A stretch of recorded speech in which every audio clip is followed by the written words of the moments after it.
Je ne sais pas si vous avez suivi, mais ça frite en ce moment entre Poutine et l'administration de Joe Biden. Ça y va de tension en tension, d'avertissement en avertissement. Et là, a priori, Vladimir Poutine vient de lancer encore un avertissement, et à mon avis c'est le dernier, à l'administration Biden, suite aux tensions qui n'arrêtent pas d'augmenter et de monter en escalade entre les États-Unis, l'OTAN et la Russie. Alors dans cette vidéo, on va faire le point sur tout ça, mais avant tout les amis, comme d'habitude, abonnez-vous, commentez, likez, partagez, ça donnera un petit coup de pouce aux vidéos si vous aimez le contenu. Alors c'est hyper tendu entre Vladimir Poutine et l'administration Biden les amis. Et ça, faut voir un petit peu le contexte géopolitique. Qu'est-ce qui se passe actuellement et qu'est-ce qui s'est passé récemment? Vous avez un Vladimir Poutine qui a proposé un accord de paix pour l'Ukraine, qui a complètement été rejeté par Biden et par l'OTAN, pour cause. Et donc aujourd'hui, la Russie en déduit, étant donné qu'ils ont épuisé quasiment toutes les cartes, qu'il faut se préparer au pire. Le pire, c'est quoi? Ça serait une guerre à grande échelle, pour ne pas dire le mot guerre mondiale. Ensuite, Poutine a multiplié quand même les avertissements. Il a mis en place des lignes rouges, si vous voulez, qu'il n'arrêtait pas de repousser, et qui étaient franchies à chaque fois. Et ça a été complètement ignoré par un Occident qui, lui, se croit au-dessus de tout le monde. Alors oui, je sais, c'est pas bien, il a envahi l'Ukraine, mais extrais-toi un petit peu de tout ça, prends un petit peu de hauteur, et essaie de comprendre ce qui est en train de se passer. Parce qu'on n'en est plus, oui, il a envahi l'Ukraine, c'est bien, c'est pas bien. Là, on est à grande échelle, entre le Proche-Orient, ce qui se passe en Asie, et ce qui se passe en Ukraine, et ce qui se passe en Europe.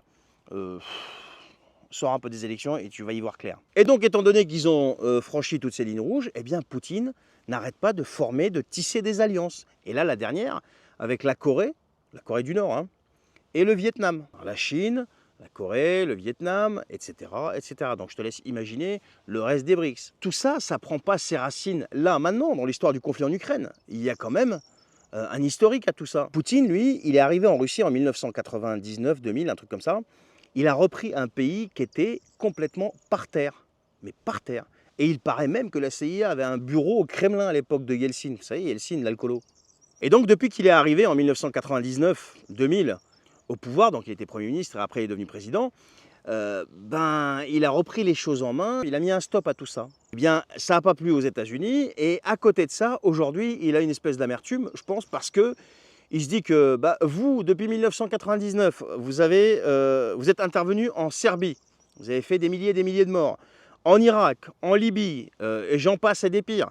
Et personne ne vous dit rien, vous avez le droit. Et là, aujourd'hui, vous venez nous faire des reproches, alors que vous avez fait pire que nous. Et pire encore, vous avez commencé à toucher à l'Ukraine en 2014 avec l'histoire de ce qu'ils ont appelé la révolution Maïdan, qui s'est avéré que c'était totalement piloté par les États-Unis. Et donc ça a contribué encore plus à monter en escalade avec la Russie, quoi. Et au milieu de tout ça, vous avez l'Europe, c'est formidable.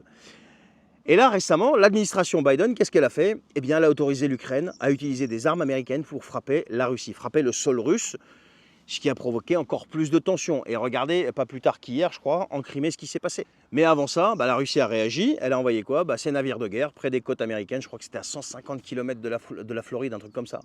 Et elle a commencé à tisser des alliances, de nouvelles alliances en Asie. En signant tout simplement des accords militaires avec des pays comme qui? La Corée du Nord. La Corée du Nord, c'est pas rien, quoi. Le Vietnam. Ce qui fait, aujourd'hui, Poutine, on peut dire qu'il a une coalition qui est similaire à celle de l'OTAN. Voilà. Donc il y a celle de Poutine et celle de l'OTAN. Et en plus de ça, Biden ne s'arrête pas là parce qu'il approuve quand même l'envoi de F-16, envoi d'encore plus d'armes lourdes, etc., etc. Donc ce qui fait que c'est quasiment que des armes américaines, des armes européennes qui sont utilisées pour frapper directement la Russie. Et donc de l'autre côté, on s'imaginait qu'il n'allait pas réagir, le mec. Il a créé un OTAN numéro 2, mais version asiatique, version Poutine, quoi, tu vois. Et le pire de tout ça, c'est pas ça. C'est que là, il vient d'annoncer l'élargissement de la triade nucléaire de la Russie. Et il a modifié sa politique de dissuasion nucléaire. Ça veut dire qu'il va passer en mode plus agressif, le mec. Et il accuse en permanence l'Occident de mentir et de pousser la Russie vers une guerre beaucoup plus généralisée. Et d'ailleurs, quand vous regardez bien, ils n'arrêtent pas de multiplier les provocations pour pousser justement la Russie à commettre l'erreur fatale. Mais ce qui agace le plus les Américains, vous savez ce que c'est? C'est que toute cette histoire, c'est purement économique et sur fond de dédollarisation. Parce que la Russie et la Chine ont complètement réduit leur dépendance au dollar américain. Ils utilisent le rouble, ils utilisent le yuan. Même avec le Vietnam, ils ont déjà augmenté de je ne sais combien leurs échanges en monnaie locale. Et pire encore, ils se retrouvent dans sa coalition avec les ennemis jurés des États-Unis.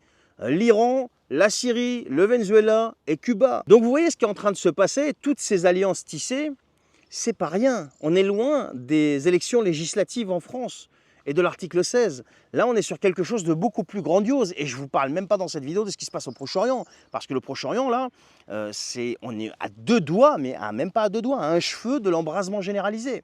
Et donc, aujourd'hui, on a affaire à une Russie, avec ses alliés, qui aujourd'hui te dit que toutes les digues ont quasiment sauté. Et aujourd'hui, il est temps de se préparer à un conflit généralisé, dont les implications et l'impact pourraient être fatals pour tout le monde. Parce qu'encore une fois, ils se préparent à ce conflit généralisé, ils ont de l'expérience, et à côté de ça, ils ont leur force stratégique, donc la force de dissuasion nucléaire, qui est en permanence en alerte et qui s'entraîne au combat.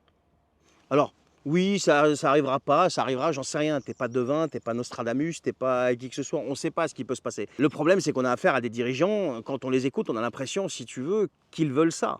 Avant, j'avais un discours un peu différent, mais étant donné l'évolution et étant donné l'escalade, là, eh bien, on est obligé de dire qu'aujourd'hui, on n'a jamais été aussi proche. Voilà, merci de m'avoir écouté. Si la vidéo vous a plu, bien sûr, commentez, likez, partagez, abonnez-vous. Et prenez soin de vous et je vous retrouve la prochaine fois. Salut!